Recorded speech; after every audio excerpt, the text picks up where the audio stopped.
నమస్కారం. ఈరోజు మన ప్రియతమ నేత వైఎస్ జగన్మోహన్ రెడ్డి గారి ఆదేశాల మేరకు పలమనేరు పట్టణంలో కూటమి ప్రభుత్వాన్ని 2 ఏళ్ల సందర్భంగా ప్రజలకు జరిగినటువంటి వెన్నుపోటు కార్యక్రమాన్ని వైఎస్ఆర్ కాంగ్రెస్ పార్టీ ద్వారా ప్రజలకు తెలియజేయాలనే ఉద్దేశంతో ఈరోజు ఈ కార్యక్రమం ఏర్పాటు చేయడం జరిగింది. ముఖ్యంగా ఆ రోజు కూటమి అధికారంలోకి రాకముందు దాదాపు 400 చిలుకు హామీలు ఇచ్చి ప్రభుత్వాన్ని గద్దెక్కారు. కానీ ఈరోజు చూసుకుంటే మనకు సూపర్ 6 ఏమైందో తెలీదు, ఆ 400 హామీలు ఏమయ్యో తెలీదు. నిరుద్యోగ భృతి ఎక్కడ పత్తా లేనటువంటి సందర్భం. అలాగే బీసీలకి 50 సంవత్సరాలకి ఇచ్చేటువంటి పెన్షన్ కార్యక్రమం వెనక్కిపోవడం, వితంతు పెన్షన్లు ఆపేయడం, ఇవన్నీ చూస్తూ ఉంటే చాలా ఘోరంగా ఈ ప్రభుత్వం విఫలమైందని చెప్పి మనందరికీ కూడా తెలుస్తూ ఉంది. మీరు చూసినట్లయితే జగన్మోహన్ రెడ్డి గారి ప్రభుత్వంలో దాదాపు 65 లక్షల పెన్షన్లు ఇస్తూ ఉంటే ఈ ప్రభుత్వం వచ్చిన తర్వాత దాన్ని 58 లక్షలు కుదించడం చూస్తున్నాం. ఆ రోజు నుండి ఈ 2 ఏళ్ల కాలంలో, గతంలో ఎలక్షన్కి ముందు 6 నెలలు అంటే 2.5 సంవత్సరంగా ఒక్క కొంత పెన్షన్ కూడా ఇవ్వకపోగా 7 లక్షల పెన్షన్ పైన తీసేయడం జరిగింది. ఇంకా చూసుకుంటూ పోతే ఎవరైతే అక్క చెల్లెములు వితంతువులైనారో వాళ్ళ భర్తల వాసుపాలయ్యి వాళ్ళకందరికీ కూడా పెన్షన్లు ఇవ్వకుండా ఈ 2.5 సంవత్సరం కాలయాపన చేస్తున్నారు. అలాగే రైతులకు ఇవ్వాల్సినటువంటి ఇన్పుట్ సబ్సిడీ కానీ, రైతులకు ఇవ్వాల్సినటువంటి రైతు మద్దతు పండించే ధాన్యం ధర కానీ ఇవన్నీ కూడా ఏమీ లేకుండా చేస్తారు.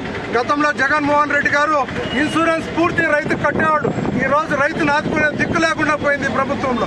ఈరోజు ఈ వేళకే మనము చెనిక్కాయలు ఇవ్వాల్సినటువంటి పరిస్థితి ఉంటే ఎక్కడా కానీ చెనిక్కాయలు ఇచ్చినటువంటి దాఖలాలు మనం చూస్తున్నాం. వేరుశనగ విత్తనాలు ఇవ్వకపోవడం. ఈరోజు జగన్ ప్రభుత్వం ఏ విధమైనటువంటి సంక్షేమాలు ఇచ్చింది, ఈ కుటుంబ ప్రభుత్వం ఏమైనటువంటి ఇచ్చింది అనేది ప్రజలు స్పష్టంగా చూస్తున్నారు. ముఖ్యంగా మా అధినేత ఆదేశాల మేరకు మేమందరము కూడా రోడ్లపైకి వచ్చాం. ఇంకా జరగబోయేటువంటి కార్యక్రమాలన్నీ రోడ్డు పైన ఉంటాయని చెప్పి కూడా మీ అందరికీ తెలియజేస్తున్నాం. నిన్న కాదు మొన్న చూసాం, జగన్మోహన్ రెడ్డి గారి ఆధ్వర్యంలో అమరావతి రైతులందరూ కూర్చొని మా భూములు మేము ఇవ్వము, మీరు రాజధాని ఇక్కడ కట్టొద్దండి, పచ్చని పొలాలు లాగేసుకుంటున్నారు అని చెప్పి వాళ్ళు వాపోవడం చూసాం. నిన్న చూసాం డిఎస్సి సోదరులందరూ కూడా నష్టపోయి ఈరోజు ఎవరైతే లోకేష్ శివగడంలో తిరిగారో వాళ్ళందరికీ కూడా 15 లక్షల చొప్పున వాళ్ళ దగ్గర లంచాలు తీసుకుంటూ వాళ్ళకి జీతాలు ఇవ్వడం చూస్తున్నాం. ఇలా అనేక అవకతవకలు జరుగుతున్నాయి. ఉచిత బస్సు అన్నావు, ఉచిత బస్సులో కేవలం 4 రకాల బస్సులకు ఇచ్చి బస్సులన్నీ కూడా నువ్వు ఆపేయడం జరిగింది. ఈరోజు ఉద్యోగాలు లేవు, అక్క చెల్లెమ్మలకు రావాల్సినటువంటి ఆర్థిక వసతుల్లో మీరు ఇబ్బందులు పెడుతున్నారు. రైతులకు రావాల్సినటువంటి ఇన్పుట్ సబ్సిడీ లేదు, విత్తనాలు లేవు, ఎరువులు లేవు. ఈరోజు చూస్తే యూరియాకి ఆంధ్ర రాష్ట్రంలో ఏ విధమైనటువంటి కటకటాలు అనుభవిస్తున్నారు రైతులందరూ కూడా మీరు చూస్తున్నాం. ఈరోజు ప్రశ్నిస్తామన్న పవన్ ఈరోజు ఈ కుటుంబంలో ఏం చేస్తున్నారని చెప్పి పవన్ కళ్యాణ్ కూడా అడుగుతున్నారు. కేంద్రంలో ఉన్నటువంటి కేంద్ర ప్రభుత్వం కూడా దీంట్లో బాధ్యత వహించాలి.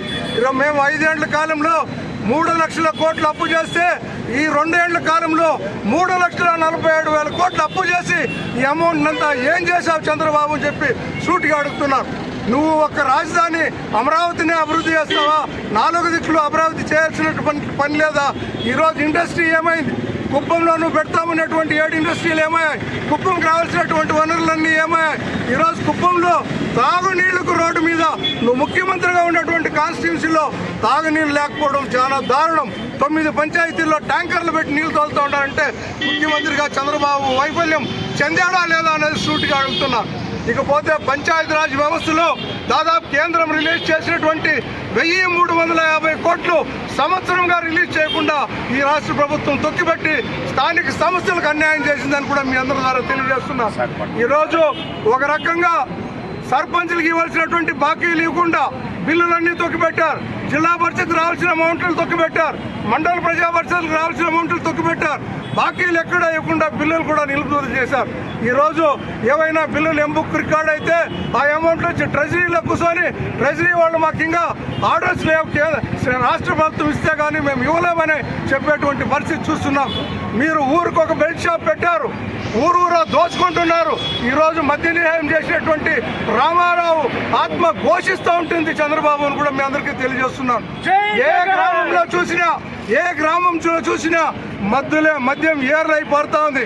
కానీ పాడి పశువు పెట్టుకున్న రైతన్న పాలు 30 రూపాయలకు అమ్ముకోవాల్సినటువంటి పరిస్థితి ఈ చంద్రబాబు ప్రభుత్వంలో ఉంది. గతంలో జగన్మోహన్ రెడ్డి గారు అమూల్ డైరీ తెచ్చి దాదాపు 50 రూపాయల లీటర్కి పాలకిస్తే ఈరోజు అమూల్ డైరీని మళ్ళా మూసేసిన చరిత్ర కూడా చంద్రబాబుది అని చెప్పి మీ అందరికీ తెలియజేస్తున్నారు. ఈ రోజు రైతుని నట్టేట్లో ముంచుతున్నావు, నిరుద్యోగ వృత్తి ఇవ్వడం లేదు, అక్క చెల్లెమ్మలు ముంచుతున్నావు, 50 ఏళ్ళ పెన్షన్ లేదు. ఇలా చెప్పుకుంటూ పోతే అనేక సమస్యలు ఉన్నాయి. కళ్ళు తెరువు చంద్రబాబు. నువ్వు చెప్పినటువంటి హామీలన్నీ నిలబెట్టుకుంటూ పోతే ప్రజలు ఈ లోకల్ బాడీస్లోనే తరిమి కొట్టే పరిస్థితి వస్తుందని చెప్పి కూడా మీకు హెచ్చరిక చేస్తున్నాం. ఈరోజు వైఎస్ఆర్ కాంగ్రెస్ పార్టీ ఎక్కడ ఏ పంచాయతీ కానీ, ఎంపీటీసీ కానీ, కౌన్సిలర్ కానీ, జడ్పీటీసీ కానీ అన్నీ ఎక్కడ సిద్ధంగా ఉన్నాం, పోటీ చేస్తాం. మరలా ఈ పలమనేరు కాన్స్టిట్యూన్సీలో కలిసి చూపిస్తామని చెప్పి కూడా మీ అందరికీ తెలియజేసుకుంటూ సెలవు తీసుకుంటున్నాం. రాష్ట్ర వ్యాప్తంగా కూడా వైఎస్ఆర్ కాంగ్రెస్ పార్టీ చేపట్టిన ఈ నిరసన కార్యక్రమం అన్ని నియోజకవర్గాల్లో జరుగుతుంది.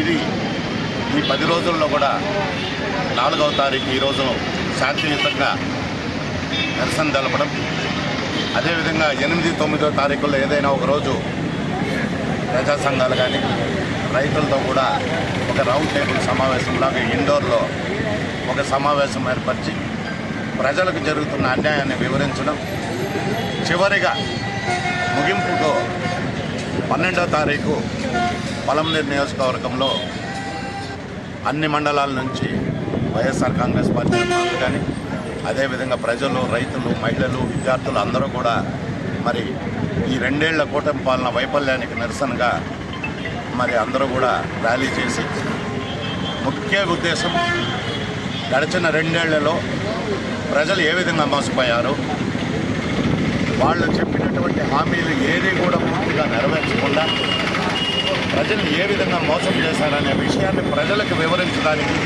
ఈ కార్యక్రమం ఇందాక అందరూ మన హేమంత్ కుమార్ రెడ్డి గారు చెప్పారు. రైతు భరోసా ఒక్క రాష్ట్ర ప్రభుత్వమే 20,000 రూపాయలు చెల్లిస్తామని చెప్పి ఎన్నికల్లో, కానీ ఈరోజు అది చెల్లించకపోయే మాట అటుంచి ఆ ఇచ్చే 13,000 రూపాయలు కూడా దాదాపు 50% మంది రైతులకు అందలేదు. అదేవిధంగా ఉద్యోగస్తుల విషయంలో తీవ్ర అన్యాయం చేశారు. వారికి బీఆర్సీ కానీ డిఏలు కానీ చెల్లించకుండా వాళ్ళు ఏదైనా గళమెత్తి మాకు రావాల్సిన బాకీలన్నీ చెల్లించండి అని అడిగితే మరి సస్పెండ్ చేయిస్తున్నారు. ఇది ప్రజాస్వామ్యానికి విరుద్ధం. అదేవిధంగా వాలంటీర్లని ఆ ఉగాది సందర్భంగా చెప్పారు ఇప్పుడున్న ముఖ్యమంత్రి వర్యులు, మీకు 5,000 కాదు ఉగాది కానుకగా 10,000 రూపాయలు ఇస్తానని చెప్పి ఉన్న వాలంటీర్లు పూర్తిగా తీసివేసి ఈరోజు గ్రామీణ ప్రాంతాల్లో కానీ పట్టణ ప్రాంతాల్లో కానీ ప్రజలు తీవ్రమైన అవస్థలు పడుతున్నారు. ఇలా ప్రతి ఒక్కరు కూడా ఇప్పటికీ నిరుద్యోగ భృతి ఈ 2 సంవత్సరాలకి ఒక్కొక్క నిరుద్యోగికి 72,000 రూపాయలు బాకీ ఉన్నారు. అదేవిధంగా మహిళలకి 36,000 రూపాయలు బాకీ ఉన్నారు. ఇప్పుడైనా కళ్ళు తెరిచి వాళ్ళకి రావాల్సిన ఈ 2 ఏళ్లలో మీరు ఇచ్చిన హామీల ప్రకారం నిరుద్యోగులకు ఆ 72,000 రూపాయలతో పాటు ఈ నెల నుంచి 3,000 రూపాయలు ఇస్తూ ఖచ్చితంగా చెల్లించాలి. మహిళలకు కూడా 36,000 రూపాయలతో పాటు 1,500 చెల్లించాలి. గతంలో మీరు ఫ్రీ బస్ పథకాన్ని ప్రవేశపెట్టారు, అది కూడా 1.5 సంవత్సరం గడిచిన తర్వాత ప్రవేశపెట్టారు. ఏ సూపర్ 6లో ఏ ఒక్కటి కూడా పూర్తి స్థాయిలో అమలు కాలేదు. అరాకొరా చేయడం, మరి జబ్బులు తెరుచుకోవడం, మా సూపర్ 6 సూపర్ హిట్ అయిందని చెప్పుకోవడం తప్పితే చంద్రబాబు నాయుడు గారి కూటమి ప్రభుత్వం వచ్చి 2 ఏళ్ల పూర్తయిన సందర్భంగా ప్రజలకు ఇచ్చిన హామీలేది నెరవేర్చుకోగా వైఎస్ఆర్ కాంగ్రెస్ పార్టీ ఈ ప్రజా చేతులను చేర్చుకోవాలని ప్రజల మధ్యకే వచ్చినాము. ఈరోజు మీరు మీరు చెప్పుకునే అమరావతి గురించి ఎత్తుకుందాం. మీకు అమరావతి ఎవరైతే మీరు రైతులు ఒప్పుకొని మీకు భూములు ఇచ్చారన్నారో నిన్న జగన్మోహన్ రెడ్డి గారి దగ్గర వచ్చి వాళ్ళు కడుపు కారేసుకొని బాధలు పడుతున్నారు. మా భూములు లాక్కుంటున్నారు, మా దగ్గర రోడ్లు తీసుకుంటున్నారు, మా భూములకి సరైన పైకం చెల్లించలేదని చెప్పి జగన్మోహన్ రెడ్డి దగ్గరికి వచ్చారు. నిన్న మీరు సీఎం గారు ప్రెస్ మీట్ పెట్టి ఈ టీఎస్సీ అభ్యర్థులకంతా న్యాయం చేసినాము, ఈ వైసీపీ వాళ్ళంతా ఫేక్ రాజకీయం చేస్తున్నారు మీరు చెప్తున్నారు. ఫేక్ రాజకీయం చేస్తాను నేను జగన్మోహన్ రెడ్డి వచ్చింది అయిపోయింది.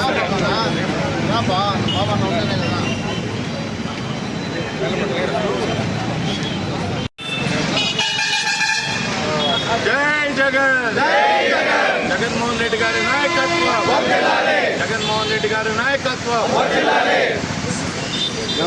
వెన్నుపోటుకో ప్రజలను మోసం చేసిన కూటమి ప్రభుత్వం, ప్రజలను మోసం చేసిన కూటమి ప్రభుత్వం. వెన్నుపోటుకో ప్రజలకు ఇచ్చిన హామీలను తొంగలో తొక్కిన కూటమి ప్రభుత్వం, ప్రజలకు ఇచ్చిన హామీలను నెరవేర్చడంలో విఫలమైన కూటమి ప్రభుత్వం. జై జగన్, జై జగన్, జై జగన్. ఈరోజు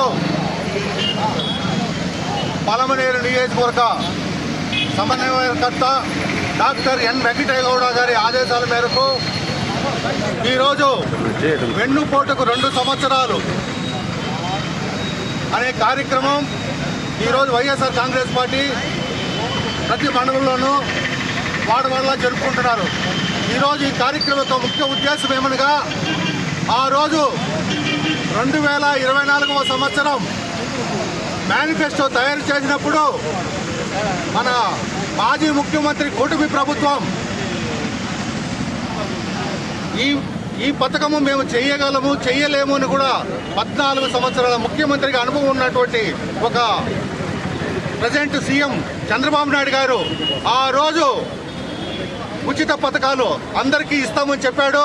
అందులో ముఖ్యంగా ఇంటిలో కూర్చున్న మహిళకి 1500 రూపీస్, 1500 రూపాయలు ప్రతి నెల ఇస్తామని చెప్పేసి ఊదరగొట్టాడు. అలా 1500 అంటే సంవత్సరానికి 18,000. అలాగే నిరుద్యోగ వృత్తి చెప్పాడు. ఇంట్లో కూర్చొని ప్రతి ఒక్క నిరుద్యోగికి 3,000 రూపాయలు ఇస్తామని చెప్పాడు. అంటే సంవత్సరానికి 36,000. ఇప్పుడు ఎంత 2 సంవత్సరాలు అయిపోయింది, ఇంతవరకు తీర్చలేదు. అలాగే కూడా ఇంకొక ముఖ్య విషయం ఏంటంటే 50 సంవత్సరాలు నిండిన ప్రతి ఒక్క బీసీలకి పెన్షన్ ఇస్తామన్నాడు, ఇంతవరకు ఇవ్వాల. అన్నదాత సుఖీభం అన్నాడు, ఆ కార్యక్రమం చేయాల. ఏ కార్యక్రమం చేయనటువంటివి మన ముఖ్యమంత్రి ఎవరు అంటే మన చంద్రబాబు నాయుడు గారు. ఆ రోజు కూడా మా యొక్క నాయకులు ఎమ్మెల్యేలు అందరూ జగన్మోహన్ రెడ్డి గారికి చెప్పారు, అన్నా ఏదన్నా ఒక పథకం చెప్పు మనం అధికారంలోకి వస్తామని. కానీ ఆ రోజు కూడా ఆయన ఏం చెప్పాడంటే మనకి ఇలా తప్పుడు వాగ్దానాలు చెప్పి అధికారంలోకి వచ్చేది మనకి ఇష్టం లేదు, మనం నిజాయితీగా ఉందాం, కాళ్ళని ఎగరేసుకొని తిరగదామని చెప్పాడు. అటువంటి ముఖ్యమంత్రి ఎవరంటే మా మాజీ ముఖ్యమంత్రి వైఎస్ జగన్మోహన్ రెడ్డి గారు. ఇప్పటికైనా ప్రజలు ఆలోచించాలి. ఉద్యోగస్తులకు ఏం చెప్పాడు ఆ రోజు కూడా, మీకు ఒక ప్రతి డిఏ 6 నెలలకు ఒక డిఏ ఇస్తామని చెప్పాడు, పిఆర్సీ వేస్తామన్నాడు. ఇంతవరకు ఒక డిఏ కానీ ఒక పిఆర్సీ కానీ ఇంతవరకు ఇవ్వలేదు. కానీ మేధావులంతా ఆలోచించండి, ఈయన చేస్తున్న కుట్రలు కుతంత్రాలంతా కూడా మీరు ఆలోచించాలని నేను మనస్ఫూర్తిగా కోరుకుంటూ నాకు ఈ అవకాశం ఇచ్చిన వైఎస్ఆర్ కాంగ్రెస్